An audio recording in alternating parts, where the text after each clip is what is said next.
ലടിച്ച ജനമൻ അങ്ങനെ നമ്മൾ തിയേറ്ററിൽ എത്തിയിരിക്കുകയാണ്. നമ്മൾ ഇവിടെ പേരുള്ള എസ് പി തിയേറ്റർ ആണ് വന്നിട്ടുള്ളത്. എന്തിനാണ് ഇവിടെ വന്നേന്ന് വെച്ച് ഹലോ ലേഡീസ് ആൻഡ് ജെന്റിൽമെൻ, അങ്ങനെ ലോകം കണ്ടിരിക്കുകയാണ്. ആസ് യൂഷ്വൽ ലേറ്റ് ആണ്. സോ ലോകത്തെ കുറിച്ച് പറയുകയാണെങ്കിൽ ഒരു ഹോളിവുഡ് സ്റ്റാൻഡേർഡ് ലെവലുള്ളത് മലയാളത്തിൽ വരുന്ന ഒരു കിടിലം പടം. ഹോളിവുഡ് ലെവൽ മലയാളം ഹോളിവുഡ് ലെവലായി. പടത്തിന്റെ പ്ലോട്ടിന്റെ കാര്യം കുറിച്ച് പറയുകയാണെങ്കിൽ ഒരു ചെറിയൊരു പ്ലോട്ടാണ്. ഒരു ജസ്റ്റ് ഇൻട്രൊഡക്ഷൻ മാത്രമാണ്. ചാപ്റ്റർ 1 ഒരു ഇൻട്രൊഡക്ഷൻ മാത്രമാണ്. പക്ഷെ നല്ല വൃത്തിക്ക് വെടിപ്പാട്ടെടുത്ത് വെച്ചിട്ടുണ്ട്. ഒരു 30 കോടിയാണ് ബഡ്ജറ്റ് എന്ന് പറയുന്നത്. പക്ഷെ 30 കോടി ബഡ്ജറ്റിൽ കിട്ടിലായിട്ട് എടുത്ത് വെച്ചിട്ടുണ്ട്. VFX അതിന്റെ സിനിമാറ്റോഗ്രഫി നിമിഷ രവിയാണ്. സിനിമാറ്റോഗ്രഫി ആയാലും art department, costume, colour grading, editing, music, each എല്ലാ ഡിപ്പാർട്ട്മെന്റും കിട്ടിലായിട്ടുണ്ട്. പിന്നെ എടുത്തു പറയുന്ന കാര്യം കല്യാണി പ്രിയദർശൻ ഒരു ക്യാരക്ടർ എന്ന് പറഞ്ഞു കഴിഞ്ഞാൽ ഒരു വാമ്പയർ ഒരു ക്യാരക്ടറാണ്. നമ്മൾ പഴയ ഒരു ഐതിഹ്യമാല ആ ഒരു സംഭവം എടുത്തു വെച്ചിട്ടുണ്ട്. ആ ഒരു സംഭവം എടുത്തു വെച്ചിട്ട് ഈ ഒരു കാലഘട്ടമായിട്ട് കറക്റ്റ് ബ്ലെൻഡ് ആക്കി ഒരു നറേറ്റ് ചെയ്ത് ഒരു കിടിലൻ സ്റ്റോറി. ഇതിന്റെ ഫസ്റ്റ് ഹാഫ് എന്ന് പറഞ്ഞ ഒരു നമുക്കൊരു ഇൻട്രൊഡക്ഷൻ തന്ന് ഈ പടം മൊത്തം ഒരു ഇൻട്രൊഡക്ഷൻ ആണ്. ലാസ്റ്റത്തെ ഒരു ആ ഒരു സംഭവം നമുക്ക് കാണിക്കുമ്പോഴേക്കും മനസ്സിലാവും ഇനി അടുത്ത പാർട്ടാണ് ഇനി കൂടുതലായിട്ട് വരാനുള്ളത്. അപ്പൊ ഇതൊരു ഫസ്റ്റ് പാർട്ട്, ഒരു പടത്തിന്റെ ഒരു ഫസ്റ്റ് ഹാഫിന്റെ ആ ഒരു ഭാഗം അതാണ്. ഇനി വരുന്ന ചാപ്റ്ററിൽ കുറെ അധികം ഹീറോസിനെ ഇൻട്രൊഡ്യൂസ് ചെയ്യുന്നുണ്ട്. ഇതിൽ കുറെ ഇഷ്ടംപോലെ അധികം ക്യാമിയോസ് ഒക്കെ ഉണ്ട്, കുറെ ഹീറോസ് ഒക്കെ ഉണ്ട്.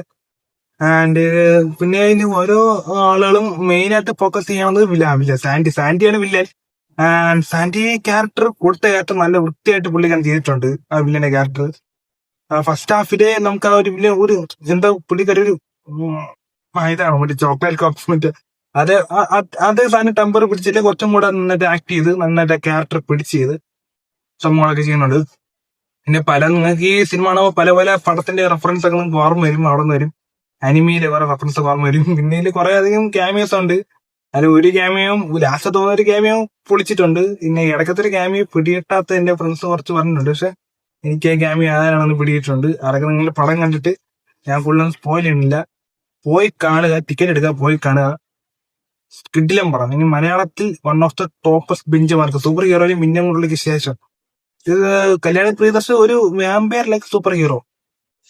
പുള്ളിക്കാരെ പവർ വെച്ച് പുള്ളിക്കാർക്ക് ദുഷ്ടതയും ചെയ്യാം, നന്മയും ചെയ്യാം. നന്മയും ചെയ്യുന്നവര് ഈ പവർ കൂടുതൽ കഥയെ പറ്റി പറയുന്നില്ല. ഈ പവർ കിട്ടുന്നവർക്ക് നന്മയും ചെയ്യാം, ദുഷ്ടത്തരം ചെയ്യാം. പക്ഷെ ദുഷ്ടത്തരം ചെയ്യുന്നവരെ കൊല്ലുകയാണ് ഇവരുടെ പരിപാടി. അതാണ് മെയിൻ സംഭവം. അതിന് ഒരുപാട് കാര്യങ്ങളുണ്ട്. ഈ പടം കാണുമ്പോൾ നമുക്ക് എന്താണോ നിങ്ങൾ ട്രെയിലർ ടീസർ കണ്ടത് അതിനെക്കാട്ടി കുറച്ചും കൂടെ വലുതാണ്. എന്നാലും പോയി കാണുക. ഇതാണ് ഇന്റർവ്യൂ. ഇന്ത്യ വർക്ക് ചെയ്തിട്ടുള്ള each and every art department എല്ലാവരും ക്രിയേറ്റ് ചെയ്തിട്ടുണ്ട്. മ്യൂസിക് ചില സ്ഥലത്ത് ഇതിന്റെ പാസ്റ്റ് ഒക്കെ കാണിക്കുന്ന സമയമുണ്ട്. അവിടെ ആ പാസ്റ്റ് കാണിക്കുന്ന സമയത്തുള്ള VFX കാര്യങ്ങള്, അതിന്റെ കളർ ഗ്രേഡിങ് എല്ലാം കിടുവായിട്ടുണ്ട്. സോ നിങ്ങൾ പടം പോയി കാണാൻ, എന്നിട്ട് എങ്ങനെയുണ്ടെന്ന് കമന്റ് ബോക്സ് പറയാ. അപ്പൊ ബൈ. നമ്മള് കാട്ടാക്കട ഇവിടെ നമ്മള് ട്രിവാൻഡ്രം കാട്ടാക്കട ഉള്ളവർക്ക് അറിയാം. ഒന്ന് ടോപ്പായിട്ടുള്ള തിയേറ്റർ എന്ന് വെച്ചാൽ ഫ്രീ കടയാണ്. പക്ഷെ അതിന്റെ സീൻ ഇപ്പൊ ഭയങ്കര ടോപ്പാണ്. ഓടി വണ്ടൊക്കെ ഭയങ്കര ടോപ്പാണ്.